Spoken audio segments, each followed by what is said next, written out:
Zambalo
soki nazoyemba opekisanga te oyebi te bisika nsamba lokotanga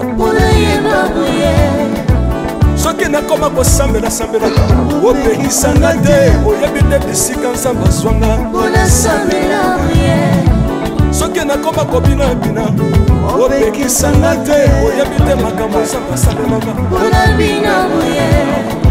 nzambe nazobinela azanzamba mosolo oyo naza koyembela nzambe nazoyembela azanzamba mosolo oyo naza koteya lelelelele nalingi mobala oyo nalingi mobala oyo yesu nazanzambe ayoki bosenga na nga nzambaka masa ye ayoki sije na ngayo nazalaka lokater apesinga lobango natambolaka makolo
nayepa na yo papa nanga monisanga loboko na yo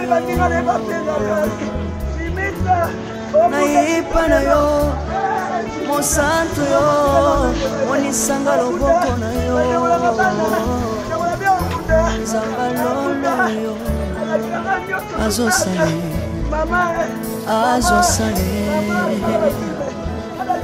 nzamba lolo azosale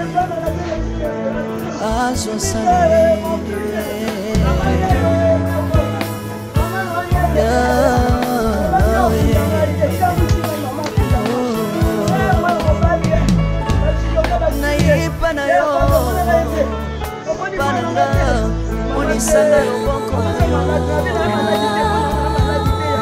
nayepa na yo mosantu yo monisanga loboko na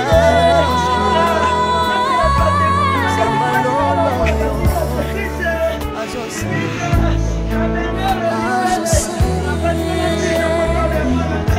nzamba kabasamba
déchiré, moitié déchiré ensemble, moitié déchiré.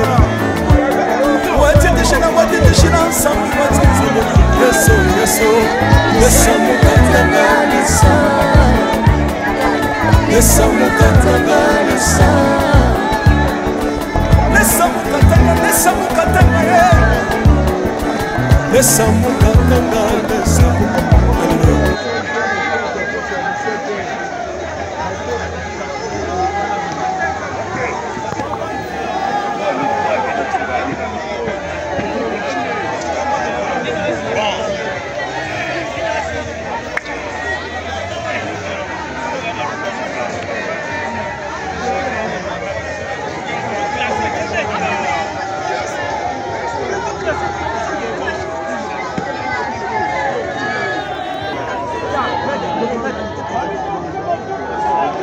Hallelujah.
Il a été dit que notre frère, notre camarade, notre collègue Shidoka, notre papa, notre jeune frère, notre grand frère, au nom de Chimit Kabengele Mifele nous avait quittés.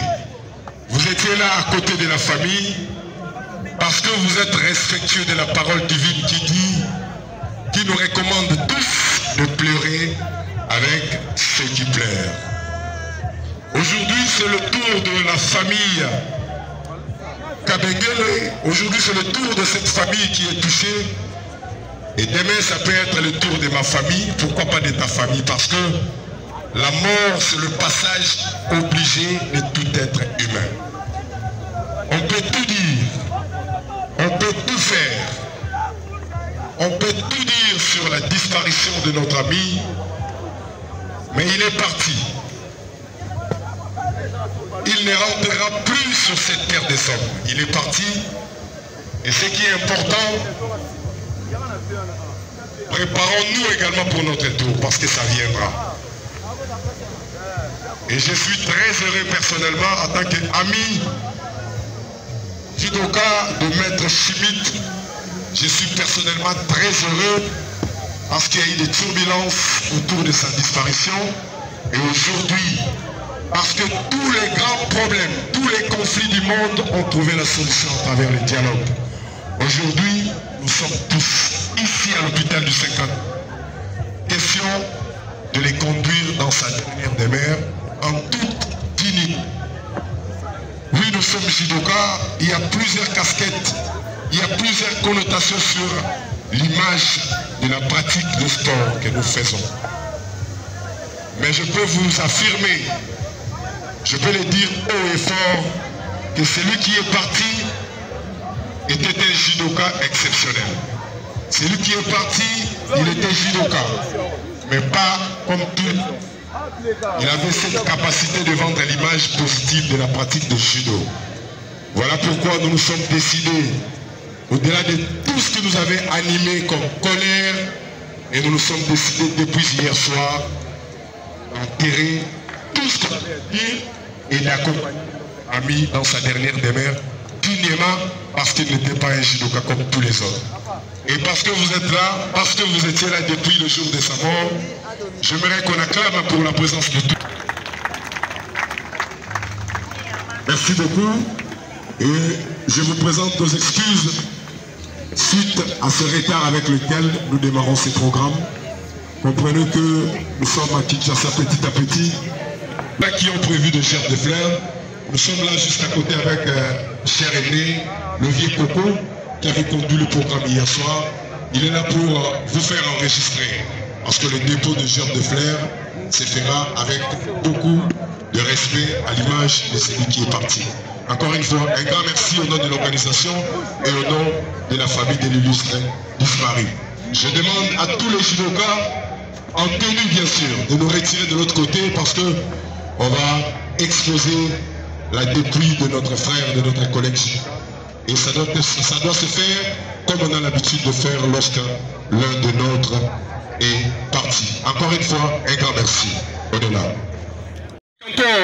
Qui est allé découvrir en République du Congo, et il nous a amené cet art noble, le judo en RDC, depuis 1960. Et aujourd'hui, ça fait partie des disciplines sportives très populaires du pays de Félix Antoine Tshisekedi Tshilombo.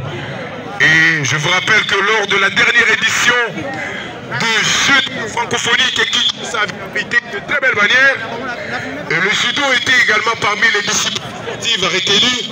Nous avons enregistré 9 médailles lors de ce jeu de la francophonie que nous avons accueilli à Kinshasa.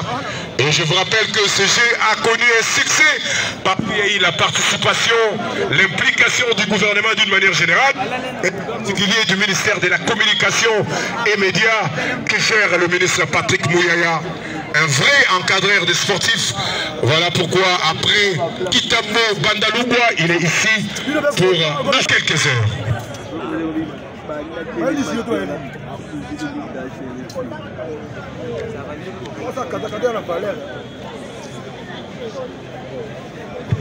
Entre-temps, sur le tapis, la démonstration de Nagino continue avec Coco Hydro Masso.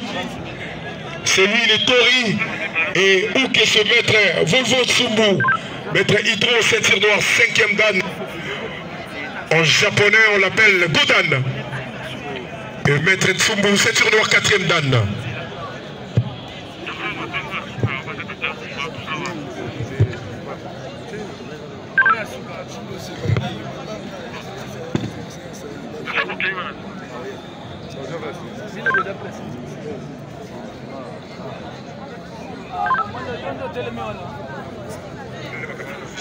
Direct.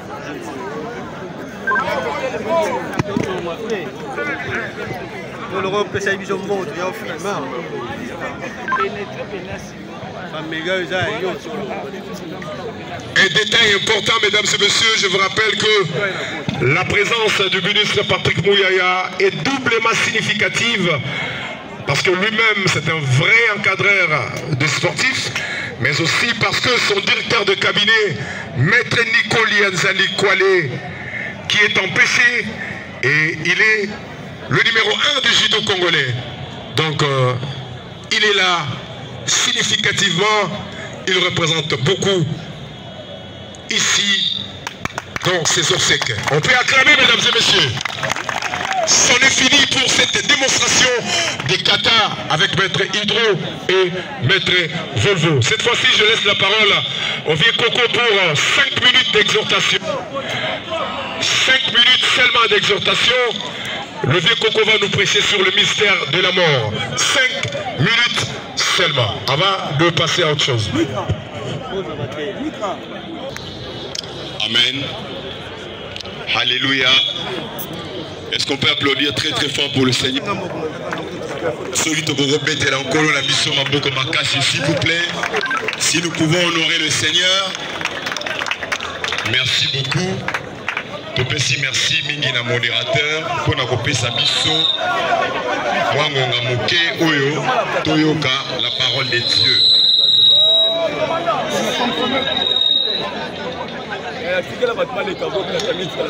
Inclinons nos têtes dans la prière s'il vous plaît, tout le monde est là. Seigneur de Dieu, nous te disons merci pour ce moment. Nous voulons laisser ce moment très simple au Dieu. Et tout ce qui se passera ici se passe pour ta gloire. Dans le nom de Jésus, nous avons ainsi prié. Amen. Bien-aimés dans le Seigneur, Torotanga passage moko ya moke ezali na Ecclésiaste chapitre 3 au verset 3. Technicien, s'il vous plaît, ce conseil sélection la micro. Merci. Nous disions Ecclésiaste chapitre 3 verset 3. Nous lisons au nom de Jésus. Capitaine. Il y a un temps pour tuer. Il y a un temps pour le vieux Coco pour exhortation. Il va nous prêcher pendant quelques poussières de secondes sur le mystère de la mort.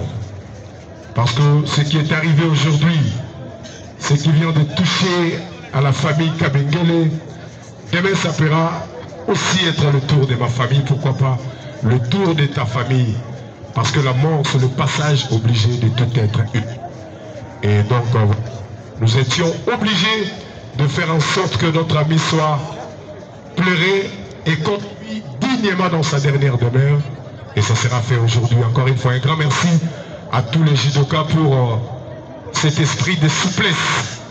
Il a fallu que nos esprits soient apaisés et que finalement notre ami soit pleuré et jusqu'à être enterré dignement. Et ça va être fait dans quelques heures. Nous allons prendre la direction du cimetière de Gombe, là où il sera inhumé.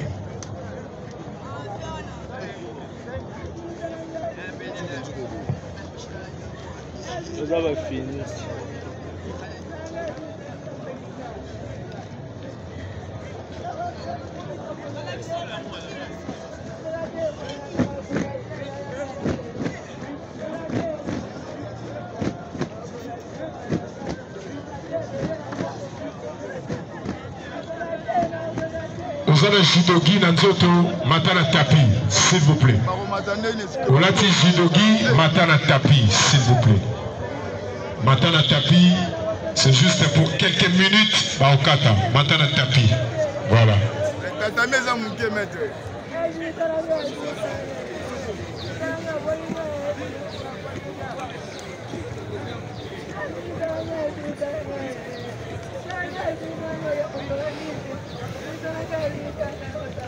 Yakaboye, Yakaboye, Yakaboye.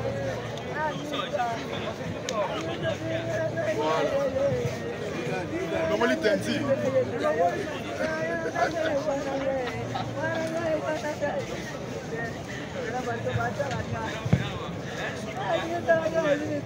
Je voudrais quand même profiter de ce moment d'entraînement de judo pour essayer de vous rappeler c'est quoi le judo, comment la République démocratique du Congo a connu cette discipline martiale. Et aujourd'hui, c'est l'un des sports les plus populaires du pays. Et nous devons comprendre que le judo signifie tout simplement la voie de la souplesse. Le père fondateur du judo, il était un japonais, le faux professeur Jigoro Kano. C'est lui qui a créé le judo depuis 1882. Et le judo, nous l'avons connu en RDC vers les années de l'indépendance. Et plus précisément, en 1960, le feu maître décanteur, il est allé découvrir tous les arts martiaux à Congo-Brazzaville. La République du Congo, que nous appelons souvent Congo-Brazzaville. C'est à partir de là qu'il a découvert les arts martiaux. Et après, lorsque nous avons connu notre souveraineté, il est rentré ici pour nous faire découvrir les arts martiaux en général et le judo en particulier. Et voilà, et jusqu'à nos jours, le judo continue à être pratiqué. Ça fait partie des disciplines sportives qui sont prises en charge par l'État congolais. Il n'y en a que 12 aujourd'hui. Et voilà. Et Maître Chimit Kabengele était également un vrai pratiquant du judo. Parce qu'il ne mélangeait pas la pratique du judo avec le phénomène Kolona. Il ne le faisait pas. Donc il était un judoka qui respectait la noblesse de cet art. Parce que le judo est un art noble.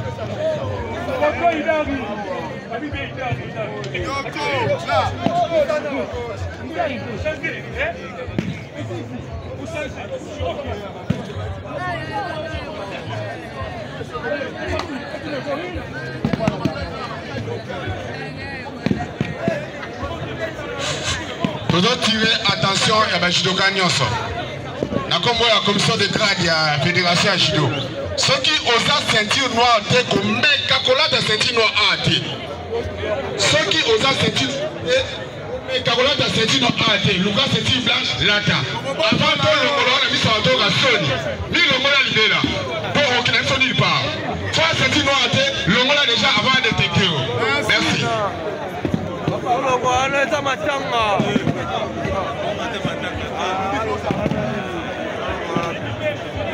Voilà, la bandit qui va mettre Joseph Bouloulou.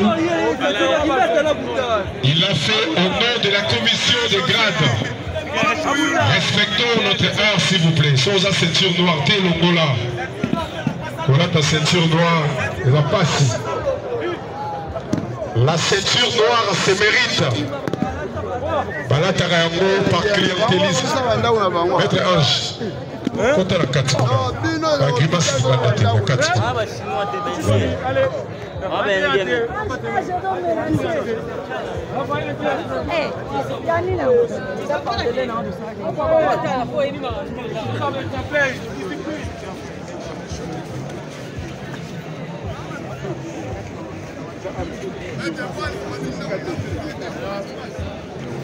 Yo, Sarah.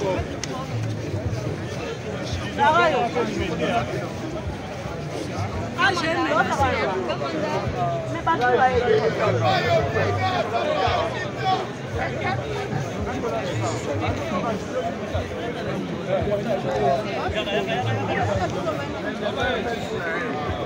Salut, madame. En plus, on s'appelle les livres.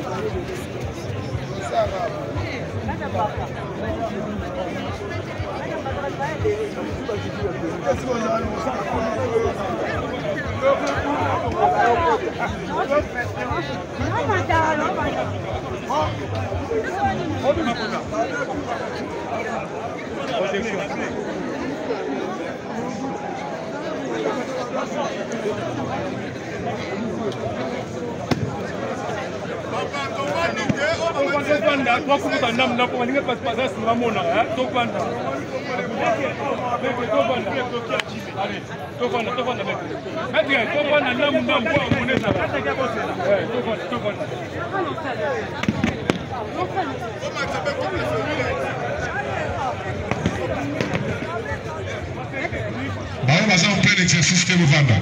Fanda pour la technique est salement. Si la terre, ça la caca.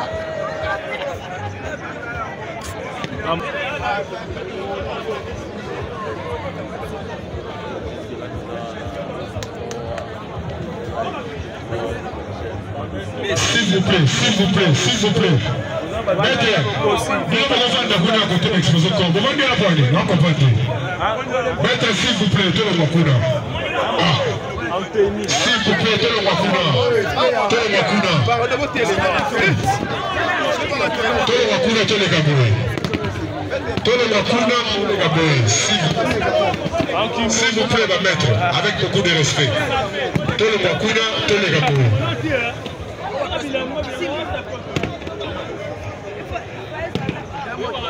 S'il vous plaît. S'il vous plaît.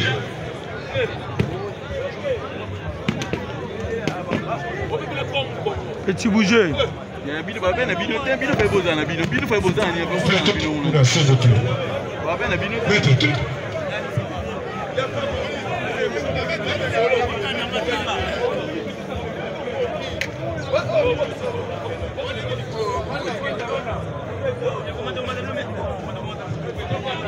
tous les bateaux monde à part, tous les bateaux rois bateaux nyonso. Être judoka est synonyme à n'importe quoi. Les amateurs tous les amateurs à notre sous organisé, nous sommes dans la sorte les gars bien. Comment on va dire le pas au Kevin d'abord? Tu vas mettre le grand cercueil.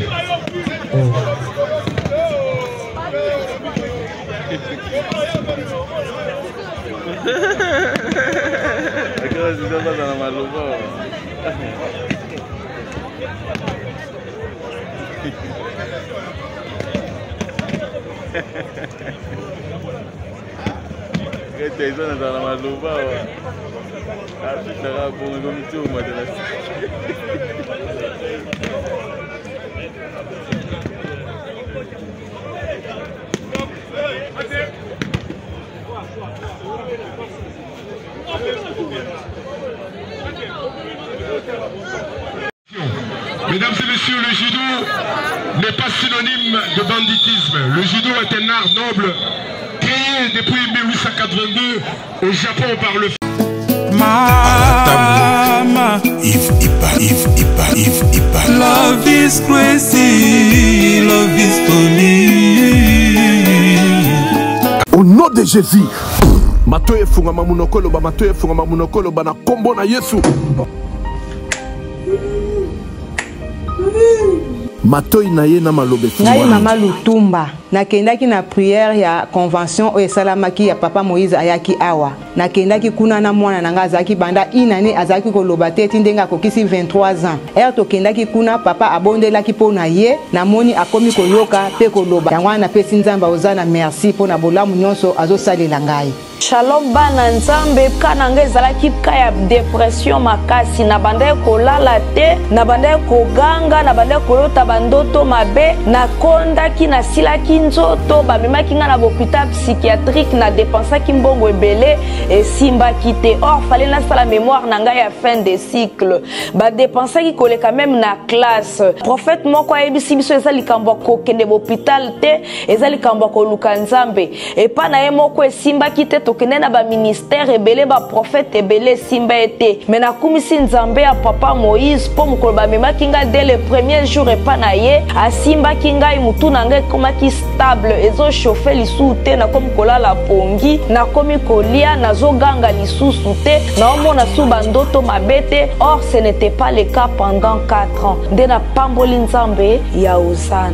nayokumisa nzambe ya pasteur Moïse na oyo tosala na kati na faye na biso tomitungisaki mingi na problème ya divorce otambolaki par-ci par-là tokutana na baprofete ebele lisusu bawasinga biso bambongo alors lelo tokutana na pasteur Moïse asili kosala biso délivrance la délivrance wana atangoli biso harmonie ezongi na kati na ndako esengo ekoti na kati na ndako mwasi tanga tokomi kosola malamu tozali mpe kotalana lelo esengo ekoti yango tokokumisa nzambe na Osana aza malamu mais okumisa nzambe ya Osana po ça fait 2 ans passé nazali na problème sérieux ya misu surtout somo eza makasi flou na komona distance te mais ndenge na koleka délivrance na remarqué ma changement mo makasi sans lunettes nazomona clair donc nakumisi vraiment nzambe ya Osana nazosala donc namoni ke na olata lisu lunettes te yaone okumisa nzambe ya Osana nalobaki deja bamaladi oyo ewumelaka ntango molai oyo esilaka te ezali nde démoniaque badivorce ebele tozokomona ntango nyonso awa ezali mpe kidoki boya nango epai na nzambe nde bokobika nazozela bino na moto.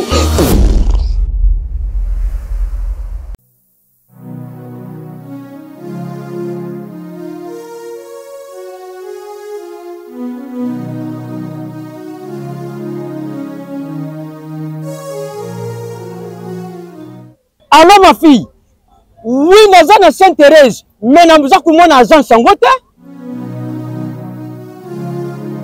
Petit.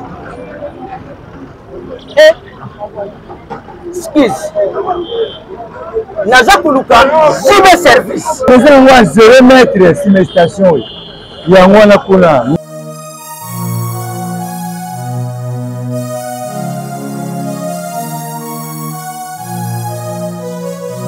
Bonjour monsieur. Bonjour. Merci. Ah papa nayebisaki yo JB service eza esika ya kobunga te na station Saint-Thérèse na nsima na yango. Sima station. Yango JB service epai ya José Bayila. Papa, nazwa biloko na ngai. Merci papa. Yo nde José Bayila? Non, merci beaucoup.